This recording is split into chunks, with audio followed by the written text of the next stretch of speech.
మిత్రమా, గతిర్భర్త ప్రభు సాక్షి నివాస శరణం సుహృత్ ప్రభవ ప్రళయ స్థానం నిధానం బీజమవ్యయం నిదానం బీజమవ్యయం. మిత్రమా, ఓ ప్రియమైన మిత్రమా, గతిర్భర్త ఈ అనంత కోటికి సకల ప్రాణికోట్లకు ఏకైక గతి భగవానుడే. ఆత్మ భగవానుడొక్కడే. ప్రభు ఏమి చిన్న చిన్న రాజ్యాలకు ఉండే వాళ్ళందరినీ చూచి ప్రభు ప్రభు ప్రభు అంటే వీళ్ళు కాదు ప్రభువులు. ప్రకృష్టమైన జ్ఞానాన్ని ప్రపంచానికి పంచిపెట్టిన పరమ పురుషుడే ప్రభు. గతిర్భర్త ప్రభు సాక్షి. మిత్రమా, నీ తల్లైనా నీ ముక్కులేది, నీ కంటిలోది పుసి, నీ చెవిలో గుబిలి, నీ నోట్లో జొల్లు తల్లి మీద పొరపాటున పడితే నిన్ను భర్త తీసుకుని కొడుతుంది. కానీ ఈ ప్రభు నీ హృదయంలో ఉండే పరమ ప్రభు చూడు, ఇటువంటి నవరసాల దుర్గంధ భూయిష్టమైనటువంటి ఆ గుహలో రకరకాల కల్మష భాండాగారమైన ఈ దేహం అనే హృదయ గుహలో ఆ ఈశ్వరుడు కూర్చొని ఉన్నాడంటే కోటి తల్లుల ప్రేమ కంటే ఘన ప్రేమతో నిన్ను రక్షిస్తున్నాడు. మిత్రమా, ఈ సత్యం నువ్వు తెలుసుకో. అప్పుడు మాత్రమే నీకు అప్పులు నొప్పులు అన్ని తీరిపోతాయి. దేవుడు గుర్తు రావాలంటే రెండుండాలి తమ్ముడు. ఏంటి అంటావా? అప్పులన్నుండాలి, నొప్పులన్నుండాలి. అప్పుడు మాత్రమే ఆత్మారాముడు ప్రత్యక్షమవుతాడు. అంటే స్మరిస్తుంటావు కనుక మనం నివాస శరణం సుహృత్. మిత్రమా, నువ్వు నివసించేది ఎవరిలో? ఇంట్లో కాదు, ఊర్లో కాదు. నువ్వు నివసించేది పరమాత్ముల్లోనే. ఆ పరమాత్ముడు ఉండబట్టి నీకు 3 పూటలు తినడం, ఈ లోక వ్యవహారం, నాటకం ఆడడం అన్నీ జరిగిపోతున్నాయి. కనుక మనకు నివాసానికి యోగ్యమైన ఆ విశ్వవిభుడు పురుషోత్తముడు ఉండటం వల్ల నిన్ను అందరూ ఎవరింటికైనా రమ్మన్నా, నువ్వు ఒకవేళ ఫంక్షన్లకు, పార్టీలకు, మరి కళ్యాణ వేదికలపై ఎక్కిన అసలైన విభుడు నీలో నివసించేవాడు ఆ విశ్వాత్మ శోభ ఉండబట్టి నిన్ను అందరూ ఆహ్వానిస్తున్నారు. శరణం. కనుక అలాంటి ఆత్మ విభుణ్ణి నువ్వు శరణు బంధు. అప్పుడు మాత్రమే ఈ ప్రపంచంలో నువ్వు ప్రాణికోట్లకు స్నేహితుడివై ప్రకాశిస్తావు. అదే సుహృత్. సుహృత్ అంటే ఈ ప్రపంచ ప్రాణికోట్లన్నిటికూ ఏకైక ఉత్తమ స్నేహితుడు దైవం ఒక్కడి. అందుకే ఇక్కడ సులభ సురత సిద్ధ శత్రుజిత్ శత్రుతాపన ఏమి సువ్రత సుముఖ సూక్ష్మ సుఘోష సుఖద సుహృత్ మనోహరో జిత క్రోధో వీర బాహుర్ విదారణ సహస్రనామ స్తోత్రం సందడితో దరువు కొట్టి చెప్తుంది. ఏమని? సువ్రత సుముఖ సూక్ష్మ సుఘోష సుఖద సుహృత్. పరమాత్ముడు సువ్రతుడు అంటే మంచి జీవితం గడుపుతాం, మంచి గుణాలతో జీవిస్తాం, ఆత్మను మాత్రమే ధ్యేయంగా పెట్టుకొని జీవిస్తాం అనే వ్రతం ఉండాలి. మంది సత్యనారాయణ వ్రతం అంటే ఆత్మనారాయణ వ్రతం చేయాలి. ఏమి? సువ్రత అంటే వ్రతములన్నింటికంటే గొప్ప వ్రతం ఆత్మనారాయణ వ్రతం, ఆత్మేశ్వరుని వ్రతం. సుముఖ. మిత్రమా, నువ్వు ఎప్పుడైతే మంచి వ్రతంతో పవిత్రమైన దీక్షను పాటిస్తావో అప్పుడు నువ్వు సుముఖుడివి. అంటే నీ ముఖం ప్రతి ఒక్కరికి సుందరంగా ఆనందకరంగా దర్శనమిస్తుంది. సూక్ష్మ అంటే సూక్ష్మతత్వమైన పరమాత్మను గుర్తించినప్పుడే నీ హృదయంలో, నీ ముఖంలో ఏమి కాంతులు తేజస్సులు వెల్లివిరుస్తాయి.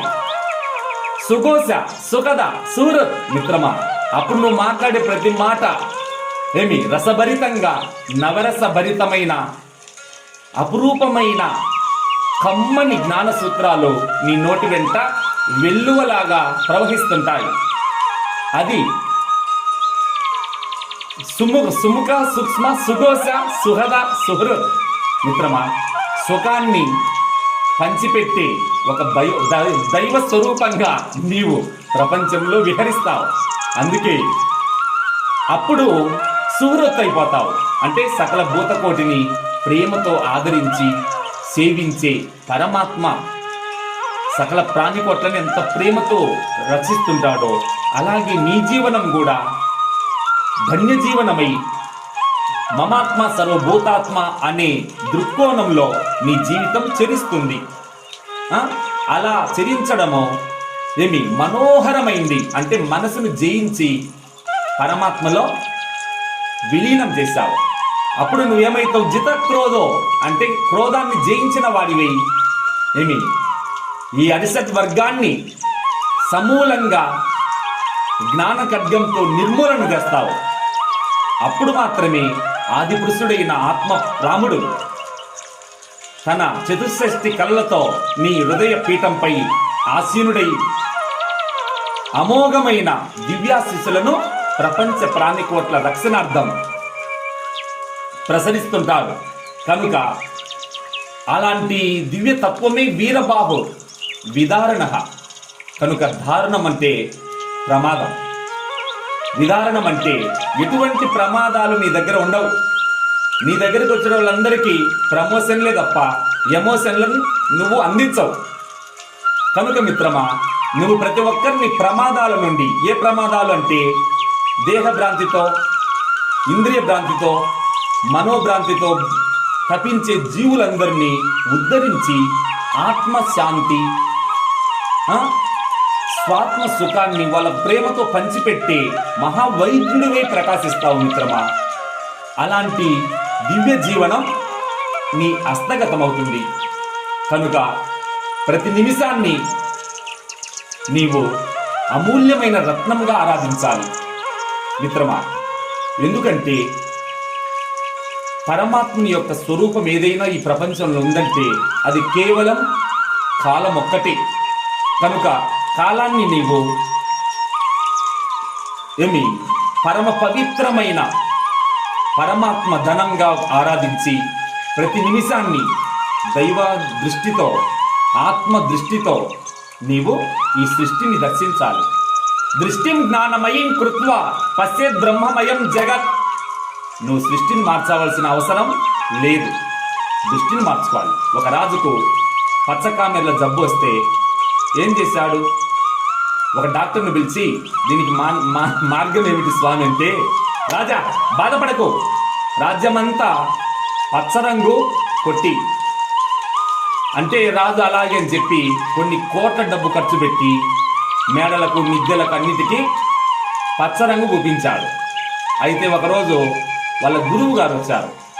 వచ్చి ఏం నాయన ఇలాంటి పని చేశావు, కొన్ని కోట్లు ఖర్చు పెట్టావంటే, స్వామి మహాప్రభు నాకు పచ్చకామెర్ల జబ్బు వచ్చి ఈ విధంగా డాక్టర్ని అడిగితే వైద్యుడు ఇలా చెప్పాడు ఉపాయం అంటే, అయ్యయ్యో ఎంత మూఢుడురా, వాడెంతగా జీవితాన్ని ప్రజల యొక్క సొమ్మంతా వ్యర్థం గావించాడు. మిత్రమా, ₹1 డబ్బులు ఇచ్చి పచ్చకంటెద్దాలు కొనుక్కొనింటే కోట్ల ఆదాయం నీకు మిగిలిండేది. ప్రజలందరూ కమ్మగ సుఖశాంతులతో వర్ధిల్లేవాళ్ళు.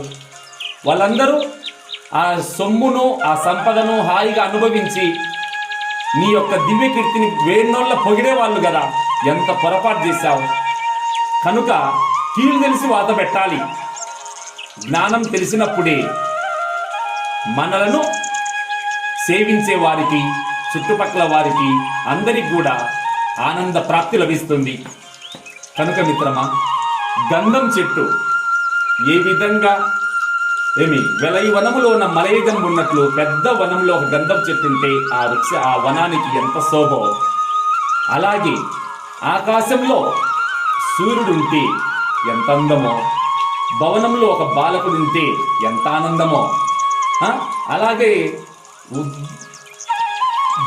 పెద్ద సభలో, ఒక అపురూపమైన సభలో ఒక మంచి చదువుకున్న పండితుడుంటే ఎంత పరమానందాన్ని ప్రసాదిస్తాడో, అలాగే ఈ ప్రపంచంలో సజ్జనులు, సాధువులు, జ్ఞానులు అక్కడక్కడ ఉంటేనే ఈ సృష్టికి వైద్యం చేస్తుంటారు. ఈ సృష్టిలో ప్రాణులన్నిటికీ సేవలు చేసి మనోరోగాలన్నీ జ్ఞానమని మందేసి మనోరోగాలన్నీ అదృశ్యం చేస్తారు. కనుక ఈ సృష్టిలో సజ్జన సాంగత్యం 3 లోకాలలో కూడా దొరకని అద్భుతమైన అమృత తీర్థ సేవనం. అమృతాన్ని తాగితే ఎంత ఆనందమో సజ్జనుల యొక్క సాంగత్యం అంతకంటే బలం. అమృతాన్ని తాగిన దేవతలు కొట్టుకుంటూనే ఉన్నారు, కానీ జ్ఞానామృతం తాగిన జ్ఞానులు మాత్రం నిశ్చల చిత్తులు, నిర్మల నిర్వికల్ప అమృతాత్మలై శోభించారు. అలాంటి దివ్య జీవితం అమృతాత్మవై ప్రకాశించు మిత్రమా. శృణ్వంతి విశ్వే అమృతస్య పుత్రాః. ఓం తత్ సత్.